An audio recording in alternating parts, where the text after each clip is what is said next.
So when you think of India, one of the first things that probably comes to mind is its massive population, right? But have you ever stopped to ask why? I mean, what are the deep, fundamental reasons India became the most populous nation on Earth? Well, the answer is probably not what you're thinking, and it's a story that actually started millions of years ago. Let's start with the headline fact. It's just staggering. At nearly 1.5 billion people, India has officially overtaken China. Now, to put that into perspective for you, that means about 18% of every single human on the planet lives in India, and they live on just about 2% of the world's land. So, was this always going to happen? Was India just destined for this? The common explanations we hear all the time, they really only scratch the surface. The real story, the true root cause, isn't found in modern politics or policies, but deep, deep in the geological past. To really solve this population puzzle, we first have to clear away some of the usual suspects, the reasons people often give that don't actually tell the whole story. I'm sure you've heard these theories before, right? That poverty is what drives population growth, or a lack of education is the main problem. And look, while those things definitely play a role, they're much more like symptoms, not the ultimate cause. They're kind of the red herrings in our investigation today. The scale we're talking about here is just immense. If you take the 370 million people in just these two states, Uttar Pradesh and Bihar, they'd form a country larger than the United States. But the reason for this density isn't some modern failure. These people are living on a piece of land that has been a magnet for humanity for thousands of years, for a reason that is completely and totally out of their control. And here it is. This is the real star of our show. It's not policy, it's not poverty, it's geography. The single most important factor behind India's massive population is a unique geographical gift, something that was bestowed upon the subcontinent eons ago. To get this, we have to rewind the clock way back. About 50 million years ago, the Indian tectonic plate, which had been drifting north, just slammed into the Eurasian plate. This colossal collision buckled the Earth's crust, thrusting up the mighty Himalayas. And right to the south of these brand new mountains, a gigantic depression formed. For almost 2 million years, rivers pouring down from the Himalayas filled this huge basin with silt, literally creating the foundation for a civilization.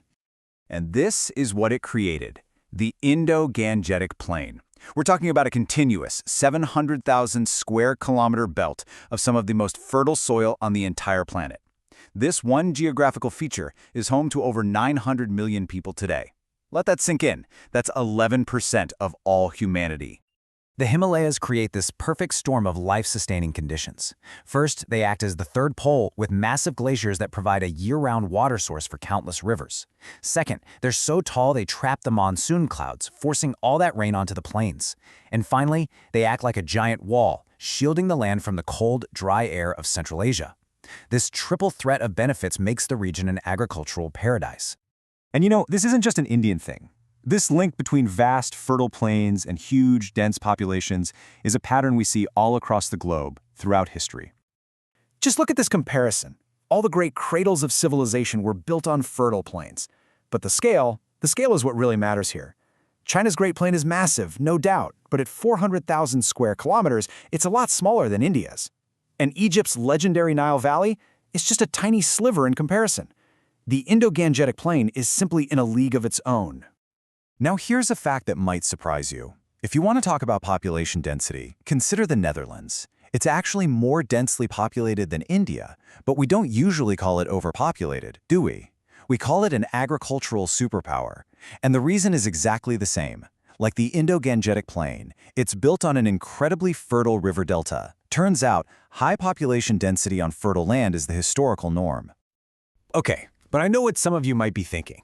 Wait a minute, wasn't China more populated than India for a really long time? That is a fantastic question. And the answer reveals a really dark and often overlooked chapter in history that temporarily broke this natural pattern. The historical data is pretty clear.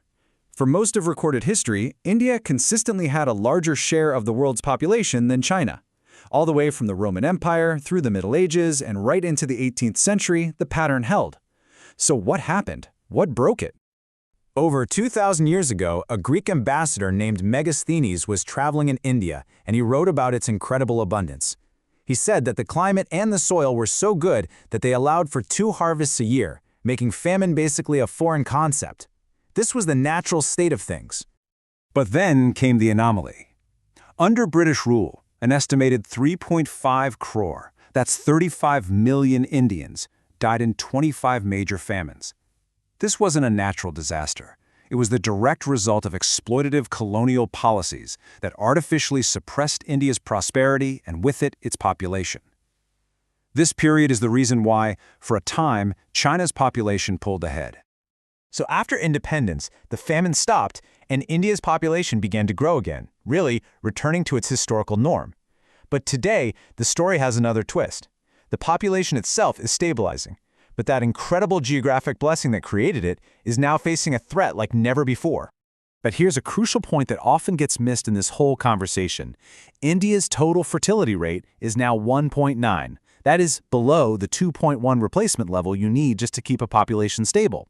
As development continues, the population is naturally leveling off and is actually projected to start declining after 2060. So this really brings us to the core takeaway. The whole narrative of overpopulation might be missing the point. Maybe a better way to look at it is that India isn't overpopulated. It's geographically blessed, gifted with a piece of land that can naturally support a vast number of people. But here's the new danger. The very pillars of India's entire demographic story, the glaciers, the monsoons, the rivers, they are now all under threat from climate change. The glaciers are melting at a terrifying rate, the rains are becoming unpredictable, and the groundwater is simply disappearing. This ancient geographical blessing is becoming incredibly fragile. And that leaves us with this final thought. For thousands and thousands of years, India's geography was this profound gift. It was the foundation of its civilization, its culture, and its people. The question for our generation is, can we protect this natural wonder, or will we allow the gift that sustained billions of people to become a curse for the generations to come?